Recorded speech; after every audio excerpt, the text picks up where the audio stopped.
Assalamualaikum warahmatullahi wabarakatuh. Jumpa lagi dengan Dimas Kidung Pamungkas di Jepara Story ID Channel. Kali ini saya akan menceritakan tentang 13 karomah yang dimiliki oleh Kiai Haji Maimun Zubair. Siapakah sosok beliau sebenarnya? Dan benarkah jasadnya masih utuh hingga sekarang? Untuk mengetahui jawabannya, simak penjelasan kali ini hingga akhir. Tidak semua ulama diberikan suatu karomah atau kelebihan dari Allah Subhanahu wa Ta'ala, karena hanya orang-orang terpilihlah yang konon mendapatkan kemuliaan tersebut. Baru-baru ini, sosok Kiai Haji Maimun Zubair menjadi perbincangan umat Islam dikarenakan jasad beliau masih utuh meski telah dikubur selama 4 tahun. Bagaimana sosok beliau sebenarnya? Berikut ini penjelasan lengkapnya. Kiai Haji Maimun Zubair atau Mbah Maimun adalah ulama besar di Indonesia. Lahir di kota Rembang pada tanggal 28 Oktober tahun 1926. Namanya sudah terkenal ke mancanegara karena dia merupakan sosok ulama yang paling dihormati. Kiai Haji Maimun Zubair juga dikenal memiliki banyak santri dan murid. Salah satunya yang terkenal adalah Gus Baha. Mbah Maimun juga memiliki pesantren besar yang bernama Pondok Pesantren Al-Anwar yang terletak di tanah kelahirannya. Mbah Mun wafat di kota Mekah Al-Mukarramah pada tanggal 6 Agustus 2019. Kiai Haji Maimun Zubair wafat pada usia 90 tahun ketika beliau menunaikan ibadah haji tahun 2019. Jenazah beliau kemudian dimakamkan di pemakaman Jannatul Ma'ala yang berada satu komplek dengan makam Sayyidatuna Khadijah, istri Rasulullah. Meskipun telah wafat, sosok Mbah Maimun tetap dikenang hingga kini. Salah satunya adalah tentang karomah dari Mbah Maimun Zubair yang disaksikan langsung oleh sejumlah muridnya. Sama seperti karomah para wali lainnya, karomah Mbah Maimun sangat sukar dipercaya. Akan tetapi benar adanya. Mbah Mun adalah salah satu waliullah yang menerima karomah atau anugerah dari Allah Subhanahu wa Ta'ala. Beliau mendapatkan keistimewaan tersebut karena kesolehannya serta ketakwaannya. Berikut ini beberapa kisah karomah dari Kiai Haji Maimun Zubair. 1. Jasad Mbah Maimun masih utuh. Meski telah wafat hampir 4 tahun lalu, jenazah Kiai Haji Maimun Zubair atau yang akrab disapa Mbah Maimun dikabarkan jasadnya masih utuh. Utuhnya jasad Mbah Maimun terlihat saat pemerintah Arab Saudi melakukan pembongkaran area pemakaman Ma'alah, tempat di mana jenazah Mbah Maimun dikuburkan. Pembongkaran lahan pemakaman sudah menjadi aturan dari pemerintah setempat jika makam tersebut sudah memasuki waktu 4 tahun. Hal ini dilakukan karena terbatasnya lahan pemakaman di Ma'alah. Berbeda halnya dengan di Indonesia. Di sini makam tidak akan dibongkar kecuali ada sebab yang darurat seperti pemindahan makam massal, kasus kepolisian, atau ada sesuatu hal yang mengganjal di hati keluarga yang ditinggalkan. Selain itu, wujud kuburan di kota Mekah memiliki perbedaan yang sangat signifikan dengan kuburan yang ada di Indonesia. Kembali kita akan membahas tentang pemindahan makam dari Kiai Haji Maimun Zubair. Usai dibongkar, menurut rencana nantinya jenazah yang telah menjadi tulang belulang akan dipindahkan. Namun bagi jenazah yang masih utuh, tidak akan dipindahkan dan tetap dibiarkan di tempat yang sama. Pada musim haji 2023, ada seorang jamaah haji dari kloter terakhir hendak berziarah ke makam Kiai Haji Maimun Zubair. Pada saat itu pula, ia juga mendapatkan kabar bahwa jasad dari Kiai Haji Maimun Zubair masih terlihat utuh. Karena penasaran dan untuk mengetahui kebenarannya, ia lantas menanyakan langsung kebenarannya kepada sang penjaga makam di Mekah.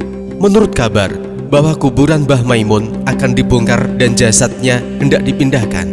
Peristiwa pembongkaran makam tersebut dijadwalkan berlangsung pada hari Minggu, tanggal 23 Juli tahun 2023. Kiai Maimun maujud, Syekh Maimun maujud, ujar petugas pemakaman saat ditanya perihal kondisi jasad Mbah Maimun.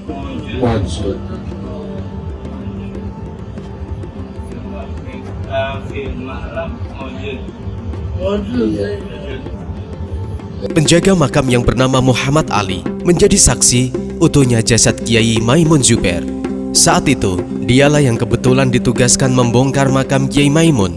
Ia menjelaskan bahwa ketika ia ditugaskan membongkar makam Kiai Maimun, ia mendapati jenazah beliau masih dalam keadaan utuh. Sehingga ia pun urung memindahkan jenazah sang Kiai karismatik Indonesia itu.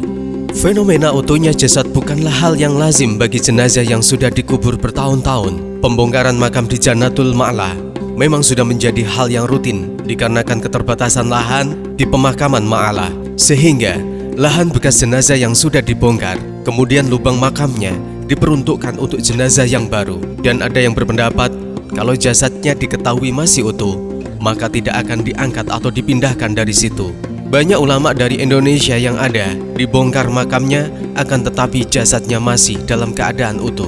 Seperti halnya Kiai Haji Maimun Zubair.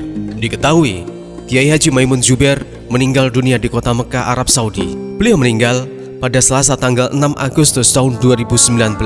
Kiai Haji Maimun meninggal di saat menunaikan ibadah haji di tahun itu. Jenazahnya dikebumikan di komplek pemakaman Ma'ala, Arab Saudi.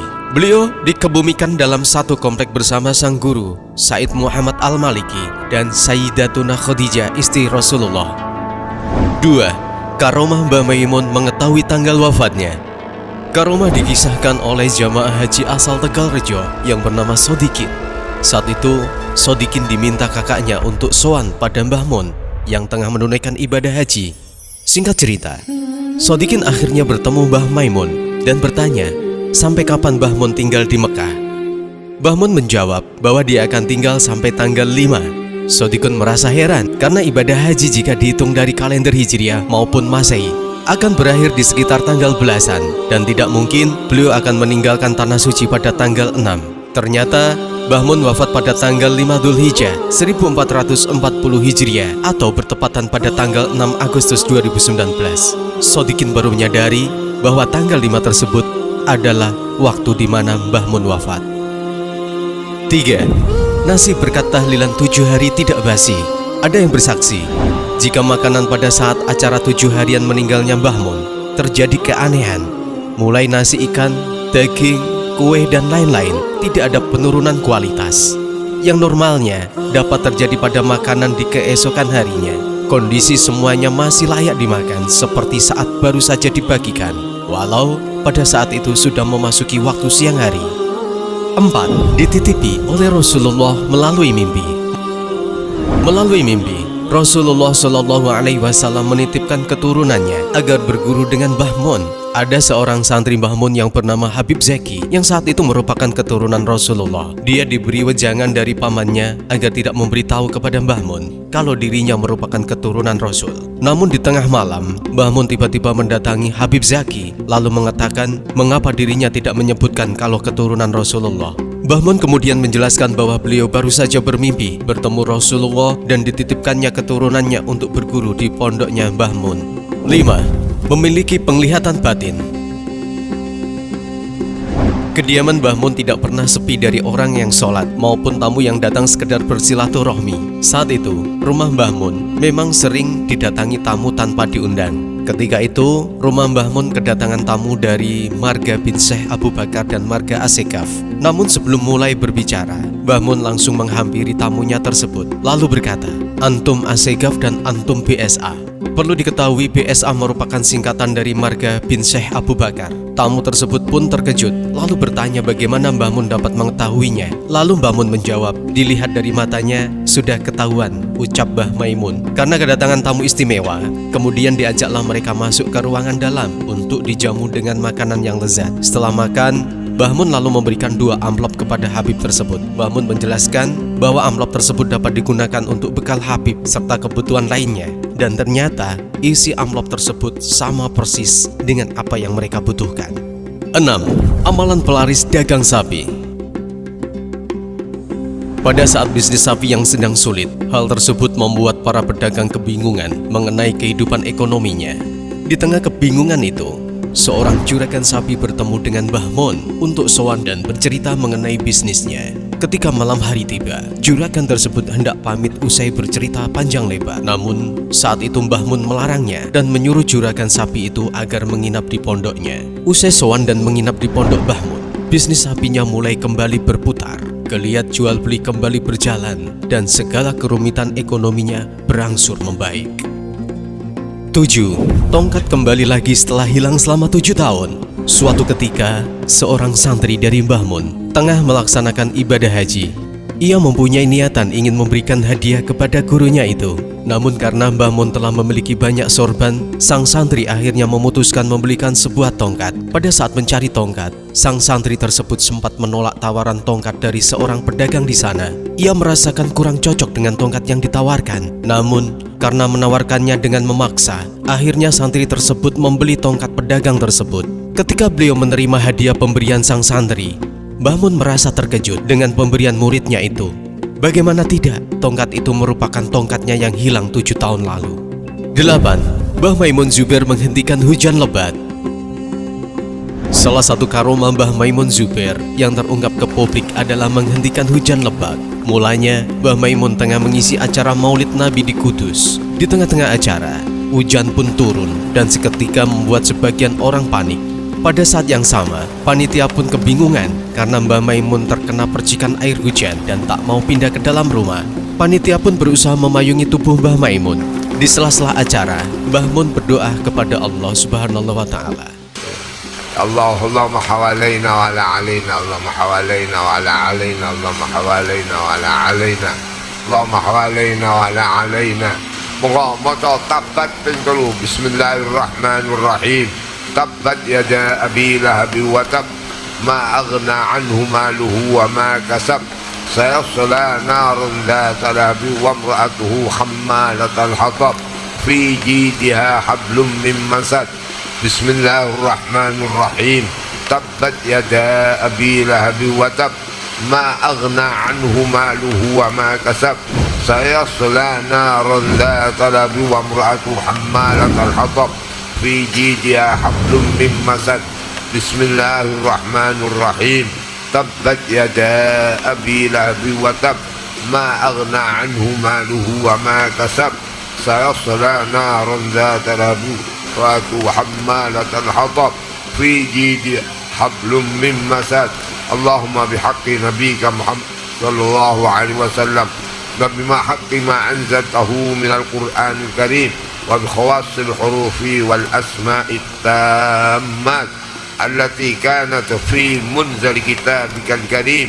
Ya Allah, ya Allah, hawalaina wa la alaina, Allah hawalaina wa la alaina, hawalaina wa alaina, innaka antallahu alladzi la ilaha illa anta, nas'aluka ya Allah alla tumtira hadhihi al-sa'ah alaina ya Allah hatta takuna tilkal amtar hawalaina wa alaina ya arhamar rahimin birahmatika ya arhamar rahimin. Wa sallallahu ala sayyidina Muhammad wa ala alihi wa sahbihi wa sallam walhamdulillahi rabbil alamin. Terang. Dan kemudian diikuti para jamaah. Dan tak lama, hujan deras pun berhenti turun dan membuat takjub para jamaah. 9. Karomah Mbah Maimun menembus waktu. Karomah Mbah Maimun Zubair yang satu ini diceritakan langsung oleh Kiai Haji Fadholan Musyafa. Hal ini bermula saat Kiai Fadholan dan Mbah Mun berziarah ke makam Imam Syazili di Mesir. Kiai Fadholan yang saat itu tengah berkuliah di sana bingung karena waktu yang dimiliki Mbah Maimun di sana terbatas. Di sisi lain, jarak tempuh menuju makam sangat jauh dan umumnya harus menginap. Namun karena mendapat permintaan langsung dari Mbah Maimun, maka mereka pun berangkat. Setelah menempuh perjalanan 400 km, ternyata rombongan tiba dengan waktu hanya 2,5 jam. Padahal jika ditempuh secara normal dengan menggunakan mobil, biasanya akan memerlukan waktu 9 jam. 10. Mobil Mbah Mun melaju tanpa bahan bakar. Sukar dipercaya, tapi benar adanya. Begitulah karomah Mbah Maimun saat menaiki mobil tanpa bahan bakar. Kerap menaiki sebuah mobil tua yang mudah rusak, bahkan mobil tersebut selalu masuk bengkel. Oleh karena itu, jika melakukan perjalanan jauh, mobil harus dicek secara berkala. Saat di perjalanan dari kota Pasuruan, ada sebuah kejadian yang sukar dipercaya. Awalnya, mobil diperiksakan di sebuah bengkel untuk pengecekan kondisi mesin mobil.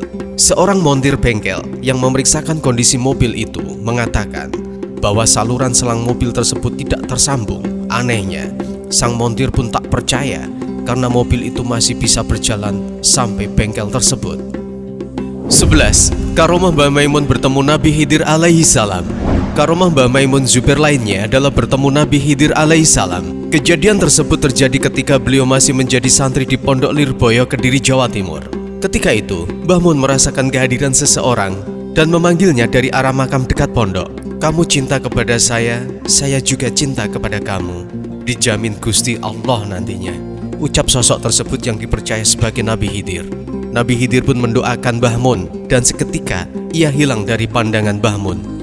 12. Mbah Maimun menyembuhkan penyakit. Kiai Fadlan menyaksikan kembali karomah Mbah Maimun Zubair ketika ulama besar tersebut menyembuhkan penyakit dengan wasilah air doa. Hal ini bermula ketika ada seorang ibu pemilik warung yang meminta air doa pada Mbah Maimun.